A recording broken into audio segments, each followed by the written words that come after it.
Emma, he's here. No, don't!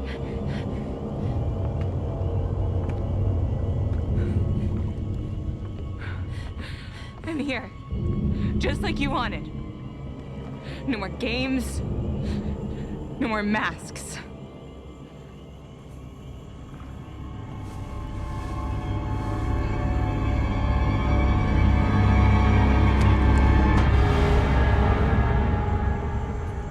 Une marmotte?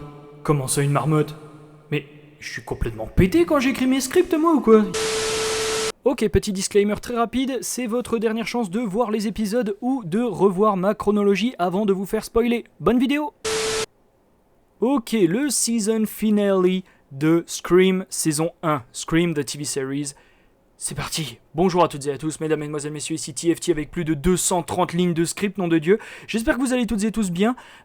C'est le sommet de l'un des plus gros projets que j'ai eu sur ma chaîne YouTube, de résumer toute une première saison d'une série américaine en la présence de Scream the TV series. J'ai fait ça pour la simple et bonne raison que beaucoup de personnes n'arrivent pas à trouver, du moins légalement, la série tout simplement Scream the TV series. Ne vous inquiétez pas également, il y aura tout un pack de scènes du Lakewood Slasher qui passeront en vidéo, donc si vous voulez regarder la vidéo en même temps que m'écouter, mais sinon c'est absolument pas grave.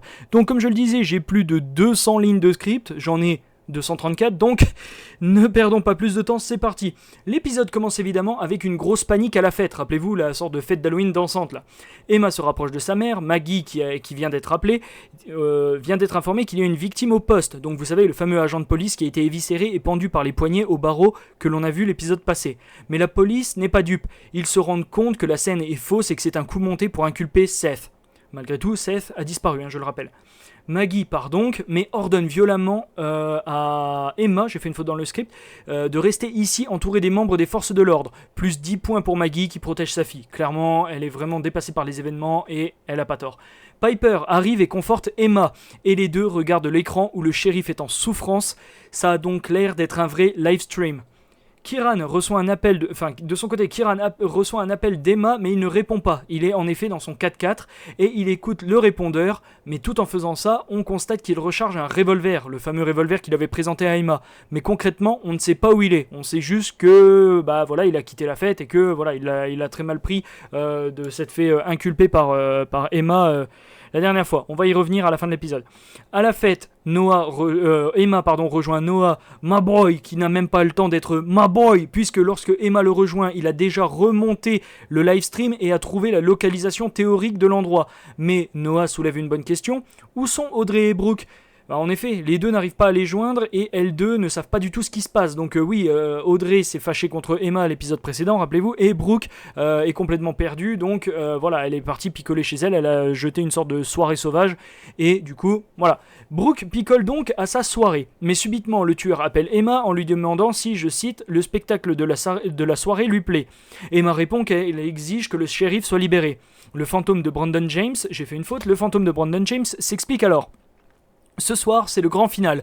Tout le monde va donc voir et va comprendre les événements, savoir ce qui s'est passé. Le fantôme lui dit alors « Si tu veux m'arrêter, très bien, mais est-ce que tu seras capable de remettre toutes les pièces du puzzle dans le bon ordre ?» Sur le feed de la vidéo, du grand écran, derrière my boy Noah, rappelez-vous, le Lakewood Slasher apparaît donc, puis le stream s'éteint. Donc c'était bel et bien quelque chose en live. Carton titre, Scream the TV Series. On revient à Emma qui informe Noah, my boy, des détails donnés par le Lakewood Slasher par téléphone, mais lui, il lui dit qu'il peut tout simplement,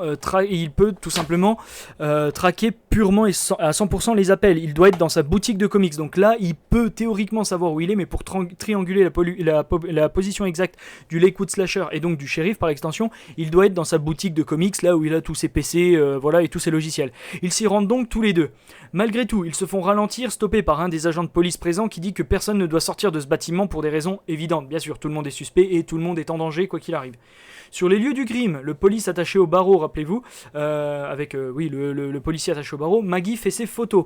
On remarque que le couteau utilisé pour tuer le policier présent n'est en aucun cas le couteau de Brandon James, vous savez, ce fameux Buck 120, mais une sorte de couteau pliant qu'on emporte plutôt quand on fait genre de l'alpinisme, j'en sais rien. Bref, Emma débarque au poste, oui, elle elle aussi, elle peut faire ça, elle peut débarquer partout, et dit à sa mère que le tueur a donné pour instruction, si les pièces du puzzle ne sont pas remises ensemble, cela va briser le cœur de Daisy. Maggie réagit en disant « Oh mon Dieu, il va tuer Clark ». Clark, donc, le shérif, tout simplement. Emma lui redit « Non, si on arrive à tout remettre ensemble, il a aussi laissé un indice sur le corps. » Le tueur a dit à Emma « J'ai laissé un indice sur le corps du policier. » Fait et dit, dans la bouche du cadavre, un indice, ce qui est assez dégueulasse parce que Maggie ressort ça avec les deux mains là, en mode elle le ressort de la gorge, le collier cœur avec Daisy marqué dessus. Maggie explique qu'elle retrouvait des cadeaux que Brandon lui laissait dans le creux de l'arbre où elle habitait quand elle était petite. Vous vous rappelez, la maison où Maggie avait emmené Emma pour lui expliquer son affaire avec Brandon James. Mais bon, à la soirée qui prend place chez elle, Brooke, qui se saoule comme un ouvrier en manque sur son chantier le lundi matin à 8h, se fait sauter dessus par un débile profond qui croit bon de lui sauter dessus en portant un costume mal fait du fantôme de Brandon James. Brooke le connaît, il s'appelle Grayson, visiblement c'est un figurant, c'est la première fois qu'on le voit, il s'appelle Grayson, ou du moins un personnage ultra secondaire, et elle l'envoie cordialement se faire foutre, et cette fois-ci comme Brooke est chez elle, avec les compliments de la maison. En fuyant ce mec, Brooke tombe sur Audrey qui picole de son côté, posée sur son salon de jardin. Les deux femmes s'expliquent alors. Audrey explique ses suspicions sur Emma, Brooke se confie que Kieran ne pourrait jamais faire ça, enfin que Emma a ses suspicions, Brooke se confie que Kieran ne pourrait jamais faire ça car, je cite, il est trop mignon, trop intelligent et il est toujours proche de Emma, et Audrey lui dit, eh ben alors, en plus d'être canon, tu deviens humaine? Brooke lui dit, tu me dragues ou je rêve? Et Audrey répond, dans tes rêves, tente pas ta chance, plus 5 points pour Audrey, et elle rajoute, chicks before dicks. Que je ne traduirai pas ici pour des raisons évidentes mais 5 points en plus. Donc oui, bravo Audrey, 10 points en moins de 3 répliques, bravo. Mais Jake débarque avec la femme qu'il avait draguée l'épisode précédent et fait une blague homophobe qui passe très très très mal. Mais bon, c'est Jake quoi, voilà. On reswitch de nouveau sur Emma et Maggie qui arrivent à son ancienne maison et fait et dit, le shérif y est attaché à l'arbre. En essayant de le détacher, le shérif qui a du mal à parler dit subitement dans un dernier élan je sais pas, d'endorphine ou je sais pas, pas comment on appelle ça, d'adrénaline, pardon, pas d'endorphine. Il dit brusquement à Maggie, quelque chose ne va pas, Maggie, quelque chose ne va pas. Et alors que les autres policiers coupent les ficelles qui retiennent le shérif, les tripes du shérif tombent sur le sol. Note personnelle, bordel, je me rappelais plus du tout de cette scène, mais bon Dieu quelle est gore. Donc malheureusement le shérif s'est fait éviscérer et le Lakewood Slasher avait tout maintenu avec des cordes, et quand ils ont retiré les cordes, il y a tout qui est tombé, voilà. Oui, YouTube, je te vois venir à essayer de dire « Oh là là, contenu violent !» Nique-toi, d'accord, je parle d'une série slasher, c'est tout à fait normal qu'au bout d'un moment tu me tapes sur la gueule. Bref, on cut quelques 5-10 minutes après où Piper débarque sur la scène avec des ambulances, etc., qui, pour certaines, sont déjà là, alors que Emma et sa mère, assises au fond de l'une de ces ambulances, échangent ensemble, car évidemment traumatisés par, bien évidemment, tout ce qui vient de se passer, c'est évident. Emma dit qu'il a tué le shérif comme ce que lui a fait pour Will, c'est-à-dire indirectement. Genre Emma, elle voulait sauver le shérif, crac, pareil. Emma, elle a voulu sauver Will, qu'est-ce qu'elle a fait? Elle a marché dans la sorte de piège de détente, ça a fait abaisser le bras de la déchiqueteuse, tronçonneuse, truc, et du coup Will a été déchiqueté. Maggie décide d'aller avec les légistes au poste de police et demande à sa fille de rester à proximité des forces de l'ordre, quoi qu'il arrive. Encore une fois, Maggie, je te jure, t'es un personnage au top que j'adore plus que tout. Piper intercepte Emma et lui propose son aide pour arrêter le tueur, mais elle dit qu'au final, elle se ravise et qu'elle serait plus sage pour elle de partir avec sa mère au poste. Donc Emma voulait rester sur scène, mais en fait elle dit ça sera plus simple si je reste avec ma mère. Et c'est là en fait le problème d'Emma, c'est qu'elle informe tout le monde, tout le temps, d'absolument tout. Elle dit où est Brooke, où est sa mère, et même où elle va aller. Bref, note personnelle. Là, je parle vraiment purement théorique. Imaginons qu'à la fin de l'épisode, on dise que... J'en sais rien, moi. On dit que Audrey, c'est la tueuse. Même Audrey, bon là, elle est dans la fête, mais normalement, elle a toujours su où tout le monde était, ce qu'elle faisait, ce qui se passe, etc. Emma, c'est hyper dangereux de faire ça. Je te jure, c'est vraiment dangereux. Fin de la note personnelle, donc bref, Piper se propose pour aller à la soirée de Brooke pour l'informer de ce qui se passe, elle et Audrey, et prévenir tout le monde. Piper, on peut pas t'enlever ça, sérieusement, t'es cordial, tu sers les autres, franchement, bravo Piper, vraiment. De retour à la fête, Brooke et Audrey dégoisent sur Jake et Ava. Ava, rappelez-vous, qui avait dragouillé, enfin qui s'était fait dragouiller par Jake, et tous les deux, du coup, Jake et Ava se sont installés un peu plus loin sur un transat et sont en train de de réviser leur leçon de bouche à bouche, voilà, en disant que Jake simpait Brooke, c'est-à-dire qu'il était en mode les hormones, hein, vous le savez maintenant. Puis ensuite, cette meuf littéralement sortie de nulle part arrive et tout ça, Brooke dit que Ava est, je cite, conne comme une tartine. Fin de citation. Et torchée quasi H24 également. Oui, elle dit she is dumb as a toast. Elle est vraiment conne comme une tartine. Oui, c'est une insulte qui existe visiblement. Audrey explique que tout ça, c'est que Jake fait tout ça pour la rendre jalouse et que Brooke rétorque que c'est ce qu'on va voir. Elle se lève, elle elle pogne un duchnol par là, un figurant qui passait par là, et elle lui fait aussi spontanément du bouche à bouche, YouTube be nice, ce qui choque Jake, qui, lorsque Brooke rentre chez elle, décide de jarter Ava pour la suivre. Donc Jake en a vraiment rien à foutre de Ava, puisqu'il l'a fait dégager en lui disant « Attends, 2 secondes, je vais chercher un truc ». Bref, au poste de police, bien sûr, au poste de police, toutes mes excuses. Maggie, encore maculée du sang du shérif, explique à Emma qu'il faut qu'elle reste quoi qu'il arrive pour faire avancer les recherches. Donc Maggie va se remettre au boulot sur le corps du shérif, peut-être qu'il a laissé un indice, on ne sait pas. Noah, my boy, à distance, appelle Emma au téléphone. Je vous ai dit que c'était à distance. Lui dit qu'il a réussi à isoler le virus et à le décortiquer pour y découvrir que non seulement il foutait le sbeul dans les webcams des ordis, mais également dans les téléphones. Comprenez-moi bien, cette sorte de deuxième version du virus, plus aboutie que celle du virus du bahut, avait pour but de couper tout contact dans la ville et surtout entre nos personnages principaux. Mais un message apparaît sur l'ordi de Noah qui fait apparaître une adresse, le 1221 Sparrow Drive. Note personnelle, le 1221, la route du moineau. Bref, sans transition. Emma sursaute, c'est l'adresse de Brooke, tout simplement, de Brooke, la maison du maire, où Brooke tient donc sa petite fête. Et en plus, Audrey et Jake sont à la soirée, sans compter que Piper s'y rend également, mais toutes les trois ne savent pas du tout ce qui se passe, et surtout qu'est-ce qui s'est passé il y a quelques instants. On a donc potentiellement 3 ou 4 persos qui vont mourir bientôt si le Lakewood Slasher tient ses promesses, c'est-à-dire attaque méticuleusement les personnes sur place. Mais pas le temps de niaiser, oui, encore, comparé à l'épisode précédent, pas le temps de niaiser car un message arrive sur le téléphone d'Emma. Pas de flic ou tes amis feront les gros titres. Bon, Emma ne se laisse pas abattre et dit à Noah de venir la chercher au poste de police. On cut dans la voiture de Noah qui s'inquiète en disant à Emma qu'ils vont se jeter dans la gueule du loup sans la police. Sous le stress, Noah théorise d'ailleurs qu'ils vivent dans un cliché de film d'horreur, que Emma est la final girl, la femme finale, la dernière survivante, que tout le monde va mourir un par un, et étant donné qu'il est le sidekick de la final girl et qu'il sort avec une copine qui est bicurieuse, comme il l'appelle, il va donc mourir en premier. Plus 20 points pour ce moment de tension auto-parodique, voire autodérision, pour Noah, bien évidemment. Bravo Noah qui fait cette petite pique satirique en mode « je suis conscient que je suis dans une série d'horreur, bravo Noah ». Mais Emma répond « non, tu ne mourras pas, car ce soir, je réécris la fin de l'histoire ». Bravo Emma, très bonne répartie.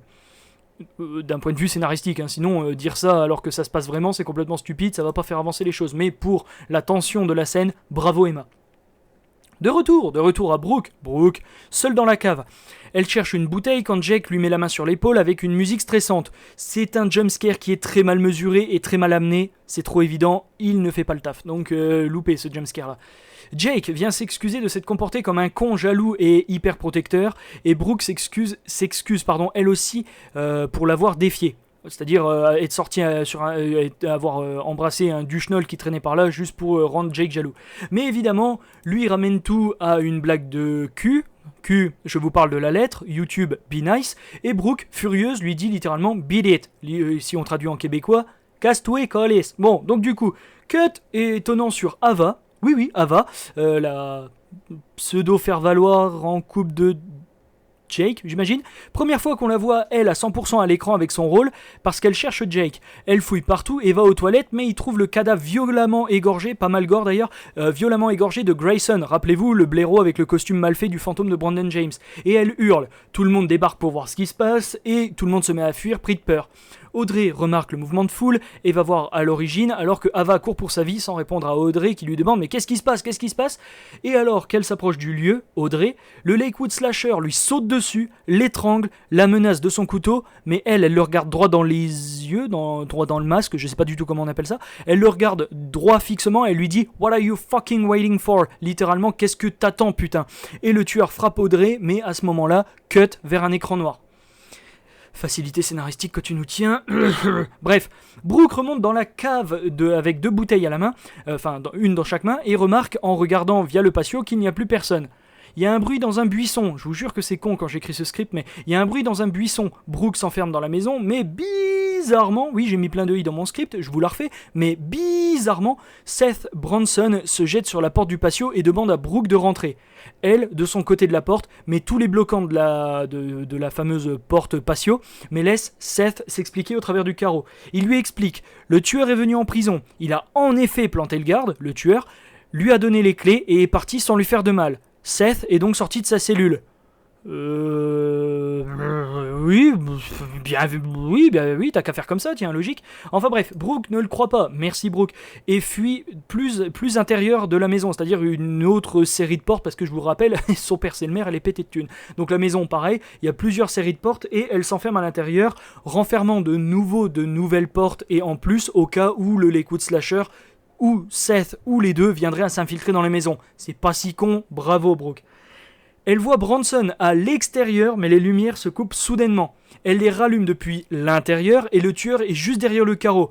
Ok, ce screamer-là, il m'a eu, bravo, il est vraiment efficace. Putain, il est vraiment cool. Bravo la mise en scène parce qu'il est vraiment bien. On s'y attend, mais le Lakewood Slasher avec son masque juste derrière le carreau alors que Brooke rallume... Putain, bravo, ça me rappelle le screamer de Scream 96 quand Ghostface se retourne de la fenêtre alors que Casey Baker regarde à l'intérieur. Il se retourne tout d'un coup avant de casser la fenêtre pour essayer de la tirer. Franchement, c'est quasiment le même truc. Bravo la mise en scène, sérieusement, c'est quasiment la même chose. Elle rentre donc dans le garage et décide de se cacher dans un congélateur qui n'est pas branché. Vous savez, le fameux congélateur que l'on a vu quelques épisodes auparavant où on croyait du coup que c'était le maire Maddox qui avait mis un cadavre dedans. Sauf que, oui, j'ai encore mis plein de A cette fois-ci, c'est pas des I, c'est des A. Sauf que le tueur, pas con pour un clou, c'est qu'il est dans un film d'horreur visiblement et cadenasse directement le congélateur avant de le secouer dans tous les sens en le renversant. Et alors là, messieurs dames, très bonne mise en scène. Le fantôme commence à planter des coups de couteau aléatoirement dans le caisson. Le caisson du congélateur, on est bien d'accord. Il touche Brooke respectivement à la hanche droite, voire le fessier droit, le bras gauche et l'avant-bras droit avant de cesser ses attaques pour aller allumer le congélateur avant de s'en aller sans se retourner. On switch sur Emma et Noah qui arrivent sur les lieux. Ils y trouvent le 4x4 blanc de Piper avec des traces de sang aux fenêtres et sur la porte du conducteur, ainsi que les lunettes et le téléphone brisé de Piper au sol. Noah, avant de suivre Emma dans la maison, prend une sorte de j'ai jamais su comment on appelait ça, une sorte de baramine, voire pied de biche, depuis sa propre voiture. Mais Kieran, au détour d'une maison, saute sur Emma avec son revolver.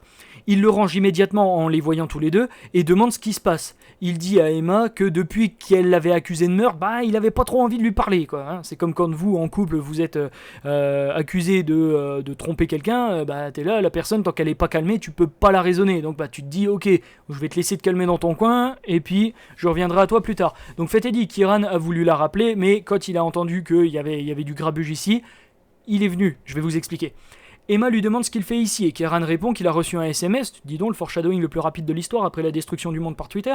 Il a reçu un SMS de Emma qui voulait la retrouver ici. Et fait et dit, il sort son téléphone, le montre à Emma et c'est bien le cas. Il y a un message de la part de Emma qui fait que elle a envoyé soi-disant un message à Kieran. Noah n'y croit pas une seule seconde et dit clairement qu'il pense que c'est lui, Kieran, qui contrôle le Trojan. Le Trojan, virus de Troie, cheval de Troie, le virus des webcams et des téléphones, rappelez-vous. Quand Emma le coupe en lui disant ce qu'il a fait à Piper, il répond qu'il vient juste d'arriver et a entendu du bruit sur la porte principale. Et c'est là qu'il a trouvé Noah et Emma. Elle lui dit d'arrêter de dire des conneries et qu'il aurait tué Piper car elle avait découvert qu'il était le fils de Brandon James. Kieran est tout simplement abasourdi. Eh oui, comme la vidéo précédente, ça se prononce abasourdi. Donc Emma lui explique tout ce que nous on a débriefé dans l'épisode précédent avec Casey James, la mère de Brandon, etc. Mais il y a une autre question importante. Où était-il depuis le début de la soirée ? Bon, c'est vrai, ça c'est légitime, ouais, t'es bien beau, mais avant de m'envoyer un message et avant d'entendre que sa gueule, t'étais pas quelque part. Kieran, quant à lui, affirme qu'il a été au lieu où il avait emmené Emma à l'époque et qu'il a refait du tir avec son revolver sur des canettes. C'est gros et ça passe difficilement, ça, mec, hein, je veux pas être méchant, mais... Bref, passons. Il confirme que c'est d'ailleurs son père, la seule figure. Il dit d'ailleurs, mais qu'est-ce que tu dis, Emma, c'est n'importe quoi, tout ça. Il confirme d'ailleurs que c'est son père, sa seule figure de famille et tuteur légal, qui a signé les papiers de garde une fois la mère de Kieran décédée. Donc on l'aurait vu, il y aurait eu Brandon James, etc. Enfin, même le shérif aurait dit, mais c'est pas mon fils, ou voilà. Non, donc c'est bien son père et sa mère. Donc c'est complètement faux. Kieran n'est pas le fils de Brandon James, c'est pas possible. Donc Emma fond en larmes en lui disant, mais ton père, t'es pas au courant du coup? T'es pas au courant à propos de ton père?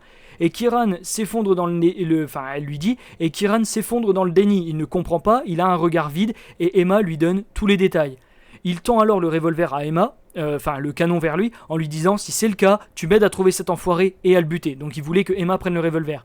Mais Emma se jette dans ses bras pour le consoler, et il dit qu'il vaudrait mieux, avant tout, de retrouver les autres. On switch du coup une fois dans la demeure de Brooke, où les trois se séparent parce qu'on est dans une série d'horreur, j'imagine. Ouais, voilà, bon bref. Donc du coup, les trois se séparent, et Noah, qui prend le pied de biche Baramine, encore une fois je sais pas comment ça s'appelle, dit que c'est une extrême mauvaise idée de se séparer alors que la demeure est immense. Emma, avant de suivre Kieran, donc du coup elle a plus d'armes puisqu'elle a rendu son pied de biche Baramine à Noah, elle prend un couteau de boucher sur le bloc dispensaire à couteau, vous savez le bloc à couteau, ouais je crois que ça s'appelle un bloc à couteau, bref, vous savez le truc, c'est un bloc de bois, comment je peux dire, qui est mis en biais avec plein de couteaux dedans. Elle prend le plus gros couteau de cuisine et elle suit Kieran. Noah est donc seul, my boy, solo, my boy, et décide de passer à l'arrière de la maison en rouvrant, sans le savoir, les portes que Brooke avait elle-même fermées. Arrivé dehors, il voit que la fête a été évacuée d'urgence, mais très très vite, entre les bouteilles d'alcool, les petites tenues, YouTube be nice, et les gobelets et autres, il trouve le sac d'Audrey comme visiblement jeté par terre avec son caméscope à côté. On a un petit cut très rapide sur Brooke, petit cut sur Brooke. Sans mauvais jeu de mots, désolé, dont on voit les forces de plus en plus s'affaiblir, parce qu'elle, depuis 10 minutes, elle tape comme un bourrin sur les parois du congélo pour essayer de sortir. Mais bon, on revient sur Emma et Kieran qui voient une main en sang sur le carreau en face d'eux. Mais quand ils s'approchent, il y a un screamer, en effet, parce que Jake, qui visiblement est sorti de Montfiac, c'est-à-dire du scénario, car il est là aussi depuis aussi longtemps que tout le monde, que les autres, et que techniquement il aurait dû fuir, ils le font entrer, donc Emma et Kieran font rentrer Jake, et Jake explique qu'il était avec Brooke dans la cave, et en sortant, il avait vu qu'il y avait un mouvement de panique, et que en quelques secondes, il n'y avait plus personne. Donc il est revenu, et alors qu'ils sont en train de parler de ça, ils entendent subitement des chocs violents qui viennent d'une pièce d'à côté. Ils s'y rendent et sauvent Brooke en cassant avec une pelle le cadenas, bien évidemment. Et Brooke est terrifiée et gelée, mais sa première chose qu'elle dit, c'est que Seth Bronson était là et qu'il a voulu entrer de manière insistante. Jake reste avec Brooke. Bon, là d'accord, il y a urgence. Voilà, quand même. Ce qui permet à Emma et Kieran de partir chercher Audrey. De son côté, Noah arrive au lieu où Audrey a été attaquée et fait une mauvaise blague en voyant le sang qui sort du sanitaire en disant « Ok, si ça se trouve, quelqu'un a déversé du vin. Beaucoup de vin, très visqueux et très épais visiblement. » Plus 3 points, j'accorde 3 points à Noah pour la volonté qu'il a toujours de vouloir rationaliser les choses dans une situation stressante. C'est un petit peu une façon de comic relief, tout simplement relâcher la tension avec un petit peu d'humour. Mais au final, c'est bel et bien le cadavre de Grayson que Noah trouve, non sans choc, et surtout le cadavre il va pas bouger, excusez-moi, mais tout de même. Audrey, qui est bien en vie, saute sur Noah et celui-ci hurle, ce qui alerte Kieran et Emma, qui se précipitent vers lui. On y retrouve alors Audrey qui est lacérée au bras gauche et saignant de la tête, qui s'assoit sur un canapé dehors. Jake arrive avec Brooke dans les bras, qui commence à se remettre tout doucement. Brooke dit alors, maintenant que tout le monde est là, regroupé, il faut appeler les secours, police et ambulance, ils craignent plus rien, ils sont tous ensemble. Elle précise qu'il y a une ligne fixe à la maison dans la cuisine.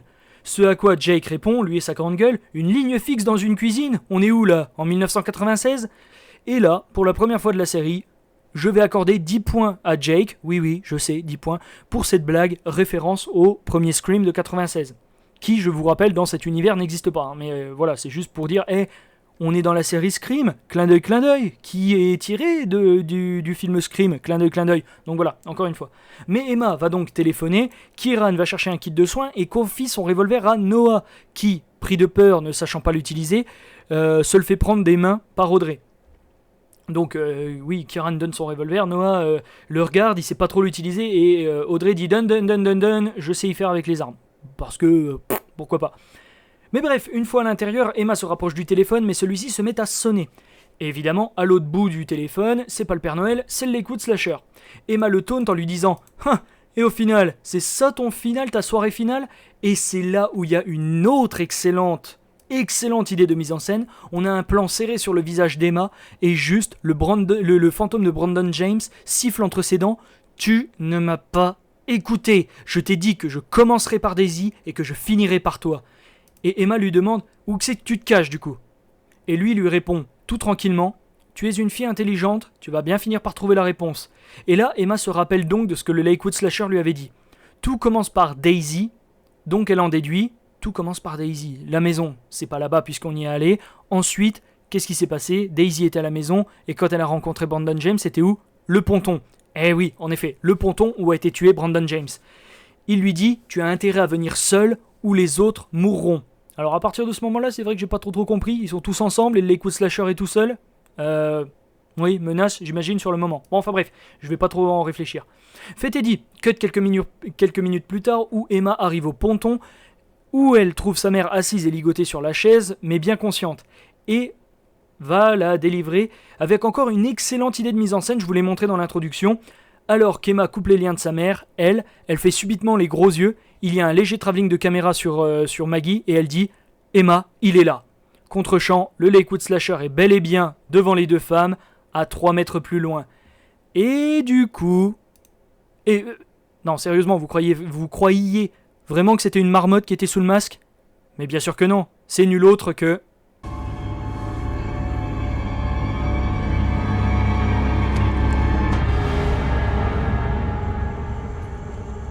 Hey, sis. Surprise. Piper?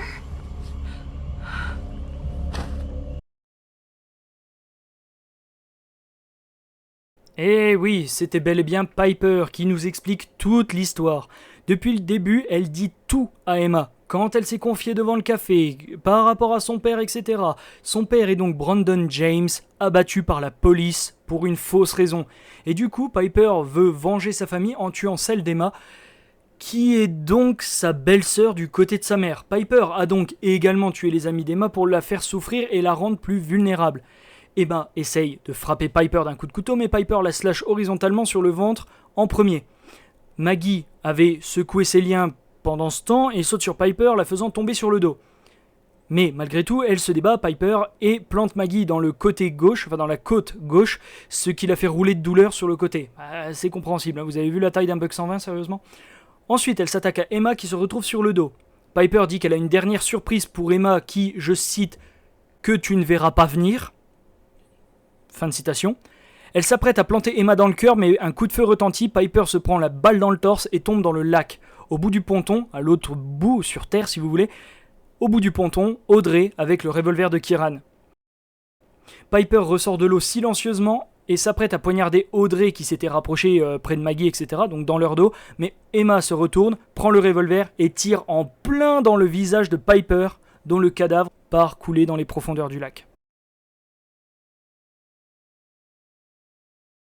Au petit matin, soit quelques minutes après, parce que ça s'est passé à la toute fin de la nuit, sur le ponton, des policiers embarquent dans une barque, et quelques hommes grenouilles fouillent le lac en faisant de la plongée.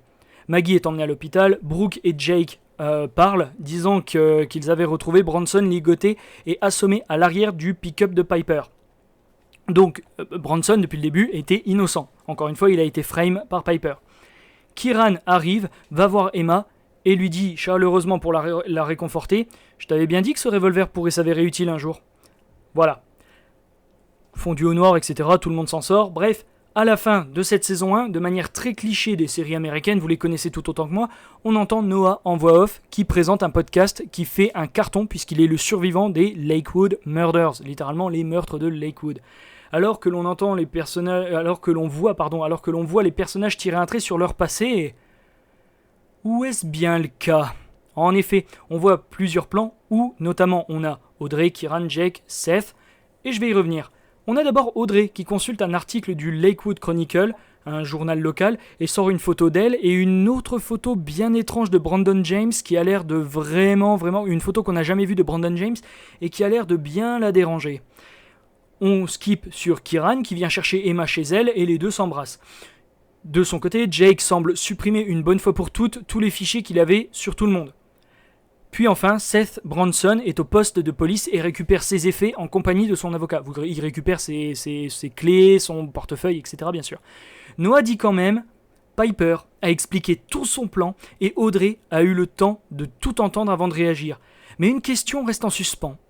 Au final, si Piper elle-même est le fantôme de Brandon James, qui les a attaqués, elle et Will, dans l'entrepôt? Eh oui, parce que là, le Lakewood Slasher, il pouvait pas être là, puisque Piper était présente. Et là, on a un retour soudain et inattendu sur Audrey, qui ouvre une boîte secrète possédant un verrou, dans laquelle elle gardait, depuis tout ce temps, des lettres qu'elle avait échangées avec Piper Shaw. On a un cut sur elle, qui part en ville, elle est en ville ensuite, un cut sur Audrey, qui part quelque part en ville, et qui, au détour d'une ruelle, brûle tous les papiers qu'elle avait, donc toutes les lettres, toutes les photos de Brandon James, dans un baril, vous savez, un baril troué dans lequel on met des ordures pour faire un feu dans une rue, dans un feu de ruelle.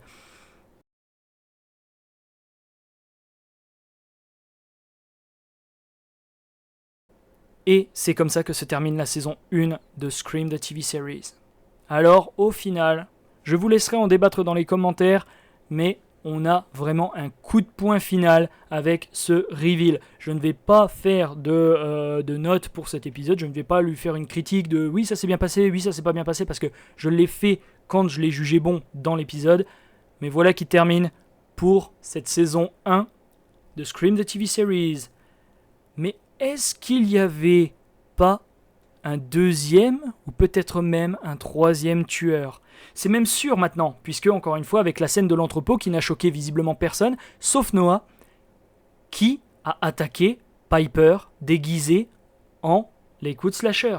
Qui est le Lakewood Slasher qui a capturé Will et l'a tronçonné vivant? Ça, ma foi, il faudra voir la saison 2, canon, la saison 2 qui est canon, qui est la suite directe de Scream the TV Series saison 1. Merci à toutes et à tous d'avoir suivi cette vidéo et merci à celles et ceux qui seront arrivés jusqu'ici présentement dans la vidéo. Merci à toutes et à tous et je vous fais une vidéo de remerciements qui arrive très très très vite. À toutes et à tous, merci beaucoup et merci de m'avoir suivi dans ce projet.